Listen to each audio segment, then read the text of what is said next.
जब जब सरकार किसी इल्लीगल स्ट्रक्चर को गिराने की कोशिश करती है, अवैध बस्तियों को गिराने की कोशिश करती है, तब लोग सुप्रीम कोर्ट आते हैं और मैंने ये देखा है कि सुप्रीम कोर्ट उस पर स्टे भी कर देता है।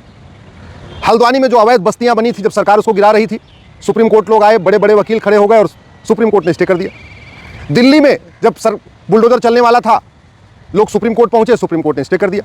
उत्तर प्रदेश में कई जगह ऐसा हुआ जहां बुलडोजर चला, सुप्रीम कोर्ट लोग आए, स्टे हो गया। और अब लेटेस्ट मामला महाराष्ट्र का है। एक वहां दरगाह है जिसको सरकार गिरा रही थी, सुप्रीम कोर्ट आया और सुप्रीम कोर्ट ने स्टे कर दिया, गिराने पर रोक लगा दिया। सवाल यह है कि ये जो सुप्रीम कोर्ट स्टे दे रहा है, कहीं इससे अवैध रूप से स्ट्रक्चर बनाने वालों का मनोबल तो नहीं बढ़ रहा है? कहीं इसकी वजह से लैंड जिहाद प्रमोट तो नहीं हो रहा है? सुप्रीम कोर्ट बार बार स्टे दे रहा है जब कोई ढांचा गिरने वाला होता है, तो इसकी वजह से भारत में घुसपैठियों को मदद तो नहीं मिल रही कि भाई ठीक है पहुंच जाओ और झुग्गी बना लो आराम से, तोड़ने के जब हम कोई तोड़ेगा तो सुप्रीम कोर्ट तो हमारे साथ खड़ा ही है। कभी मानवाधिकार की दुहाई देकर स्टे कर दिया जाता है, कभी किसी और नाम पे स्टे कर दिया जाता है। इसकी वजह से भारत में अवैध निर्माण तेजी के साथ बढ़ता जा रहा है। जमीन हमारे पास 2% है दुनिया की, पानी हमारे पास मात्र दुनिया का 4% है, जनसंख्या हमारी पहले से ही 20% है। इसके बावजूद विदेशों जो घुसपैठिए हैं, पाकिस्तानी, अफगानिस्तानी, रोहिंग्या, बांग्लादेशी, आके जगह जगह अपनी झुग्गियां बना रहे हैं। जब उनको तोड़ने सरकार चलती है, कोर्ट स्टे कर देती है। और वैसे भी जो सरकार तोड़ने जाती है उसके पहले मुकदमा कई साल चल चुका होता है, हाई कोर्ट में चल चुका होता है और जगह चल चुका होता है, सुनवाई हो चुकी होती है, लेकिन सुप्रीम कोर्ट आते ही आधे 10 मिनट के अंदर स्टे मिल जाता है। आज तक मैंने माननीय सुप्रीम कोर्ट को कभी मज़ार दरगाह के बारे में ये नहीं पूछा, ये जो मज़ार है और दरगाह है, ये क्या इस्लामिक है, ये क्या एज़ पर कुरान है, क्या ये एज़ पर हदीस है? मैं इसलिए कह रहा हूँ कि अभी महाराष्ट्र की सरकार जिस दरगाह को गिराने जा रही थी और जब लोग सुप्रीम कोर्ट आए तो माननीय सुप्रीम कोर्ट ने ये पूछा ही नहीं कि क्या ये जो दरगाह बनी है ये कुरान के हिसाब से ठीक है, ये इस्लाम के हिसाब से ठीक है, ये हदीस के हिसाब से ठीक है?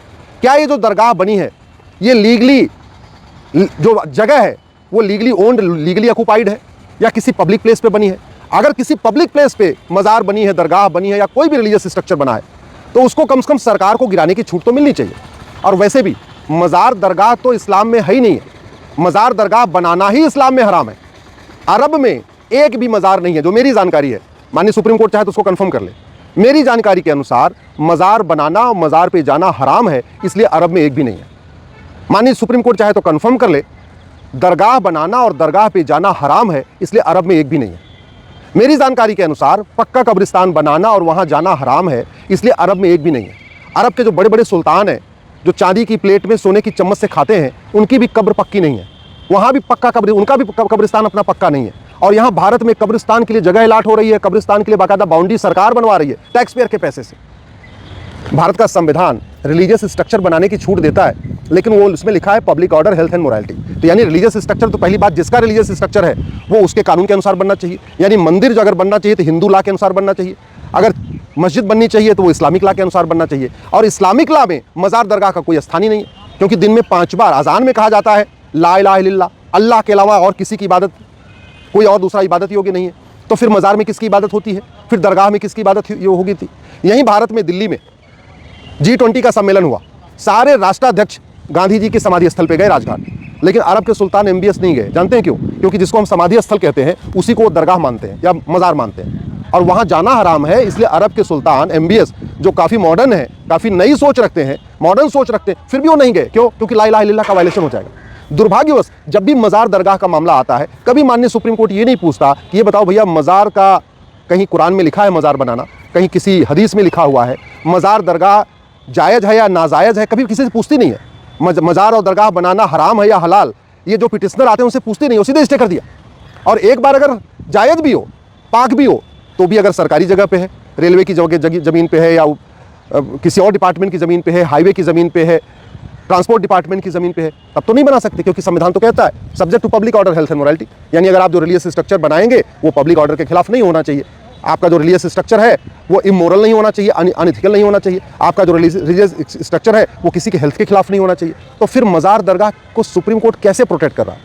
मेरा मानना है शायद अगर थोड़ी सी जानकारी इसमें ले ली जाए तो माननीय सुप्रीम कोर्ट को हमेशा के लिए क्लैरिटी आ जाएगी कि मज़ार दरगाह बनाना और वहाँ जाना हराम है। इसलिए ये कहना कि ये वाली मज़ार लीगल है और ये वाली इलीगल है, कायदे से सारी की सारी मज़ारें इस्लाम के अनुसार अनकुरानिक हैं, अन इस्लामिक हैं, और अगर वो किसी पब्लिक प्लेस पे बनी है तो डेफिनेटली वो अनलॉफुल भी हैं। तो कानून के हिसाब से भी मज़ार नहीं बन सकती, कुरान के हिसाब से भी मज़ार नहीं बन सकती, हदीस के हिसाब से भी मज़ार नहीं बन सकती, इस्लाम के हिसाब से भी मज़ार नहीं बन सकती। तो फिर उसको अगर सुप्रीम कोर्ट प्रोटेक्ट कर रहा है तो इसके बारे में तो मैं कुछ नहीं कहूँगा। माननीय सुप्रीम कोर्ट के जज हैं, उनको संविधान की ज़्यादा समझ है, वो जो चाहे फैसला दें। मैं तो एक छोटा सा आदमी हूँ, छोटा सा वकील हूँ, जो अपनी समझ है बता रहा हूँ। लेकिन कम से कम कहीं पे अगर सरकार कुछ तोड़ रही है तो सबसे पहला सवाल यही होना चाहिए कि जो आप डिमोलिशन करने जा रहे हैं ये जगह किसकी है, और अगर ये जगह खरीदी गई नहीं है, जिसने वहाँ स्ट्रक्चर बनाया है, तो सरकार को तोड़ने का अधिकार मिलना चाहिए, फिर सरकार को रोकना नहीं चाहिए। नहीं तो इसकी वजह से पूरे देश में इल्लीगल कंस्ट्रक्शन की बाढ़ आई हुई है। शायद माननीय सुप्रीम कोर्ट के जजेस दिल्ली में रहते हैं, पूरे प्रोटोकॉल में चलते हैं, पुलिस सिक्योरिटी में चलते हैं, उनको ज़मीनी हकीकत नहीं पता। लेकिन सच्चाई ये है, इल्लीगल स्ट्रक्चर की बाढ़ आई हुई है और बड़े बड़े प्लान्ड वे में इल्लीगल स्ट्रक्चर बनाया जा रहा है। मज़ार दरगाह पक्का कब्रिस्तान अन इस्लामिक है, अन कुरानिक है। इसके बावजूद हर एक किलोमीटर के बाद आपको या तो एक मज़ार मिल जाएगी, या एक दरगाह मिल जाएगी, या एक पक्का कब्रिस्तान मिल जाएगा। ये बड़े प्लान्ड वे में चल रहा है। मैं पहले भी कह चुका हूँ, संविधान का उपयोग करके ही संविधान को ख़त्म करने की साजिश चल रही है। डेमोक्रेसी का उपयोग करके डेमोक्रेसी को ख़त्म करने की साजिश चल रही है। फ्रीडम ऑफ रिलीजन का उपयोग करके फ्रीडम ऑफ कन्वर्जन चल रहा है, और फ्रीडम ऑफ रिलीजन का उपयोग करके बाकी लोगों के फ्रीडम को ख़त्म करने की साजिश चल रही है। माननीय सुप्रीम कोर्ट के जज इस बात को समझें, आगे से कम कोई निर्णय करें, कोई स्टे करें तो इस बात का ध्यान रखें कि जो स्ट्रक्चर वो सरकार गिरा रही है वो वास्तव में रिलीजियस है या रिलीजन के खिलाफ बना हुआ है, उसका रिलीजन में कोई स्थान है भी कि नहीं है। और अगर रिलीजन में भी स्थान है, फिर भी अगर वो पब्लिक लैंड पे बना है, तो ऐसे स्ट्रक्चर को तो गिराने पे स्टे नहीं करना चाहिए, बल्कि ऐसे स्ट्रक्चर को तो धड़ाधड़ गिराना चाहिए।